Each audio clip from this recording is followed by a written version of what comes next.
പാമ്പ് കടിയേറ്റുള്ള മരണത്തിൽ referral protocol തയ്യാറാക്കണമെന്ന നിർദ്ദേശവുമായി ആരോഗ്യവകുപ്പ്. അത്യാഹിത ചികിത്സയ്ക്ക് സൗകര്യമില്ലാത്ത ആശുപത്രികൾ, ആന്റിവനം ലഭ്യമായിട്ടുള്ള തൊട്ടടുത്ത സർക്കാർ സ്വകാര്യ ആശുപത്രികളുടെ ചാർട്ട് തയ്യാറാക്കണമെന്നാണ് നിർദ്ദേശം. അതേസമയം സംസ്ഥാനത്ത് പാമ്പ് കടിയേൽക്കുന്നവരുടെ എണ്ണം വർദ്ധിക്കുന്നതിൽ ആശങ്കയിലാണ് ഡോക്ടർമാർ.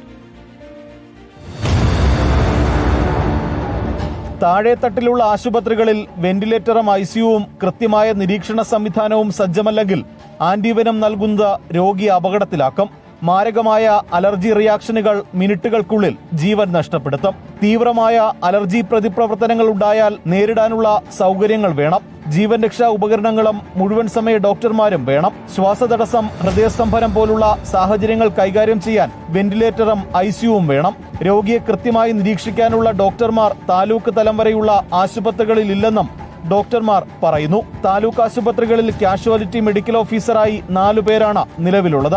ഇത് 8 ഉയർത്തണമെന്നാണ് ഡോക്ടർമാരുടെ ആവശ്യം. അതേസമയം പാമ്പ് കടിയേറ്റുള്ള മരണം തടയാൻ റഫറൽ പ്രോട്ടോകോൾ തയ്യാറാക്കാൻ ആശുപത്രികൾക്ക് ആരോഗ്യവകുപ്പ് ഡയറക്ടർ നിർദ്ദേശം നൽകി. ഐസിയു, വെന്റിലേറ്റർ സൗകര്യമില്ലാത്ത ആശുപത്രികൾ, ആന്റിവനം ലഭ്യമായിട്ടുള്ള തൊട്ടടുത്ത സർക്കാർ സ്വകാര്യ ആശുപത്രികളുടെ ചാർട്ട് തയ്യാറാക്കണം. പ്രാഥമികാരോഗ്യ കേന്ദ്രം മുതൽ താലൂക്ക് ആശുപത്രി വരെയുള്ള സ്ഥാപന മേധാവികൾക്കാണ് നിർദ്ദേശം നൽകിയത്. പാമ്പുകടിയേറ്റാൽ ആദ്യം ഓടിയെത്തുന്ന പ്രാഥമികാരോഗ്യ കേന്ദ്രം മുതൽ താലൂക്ക് ആശുപത്രി വരെയാണ് അടിസ്ഥാന സൗകര്യങ്ങളുടെ കുറവുള്ളത്.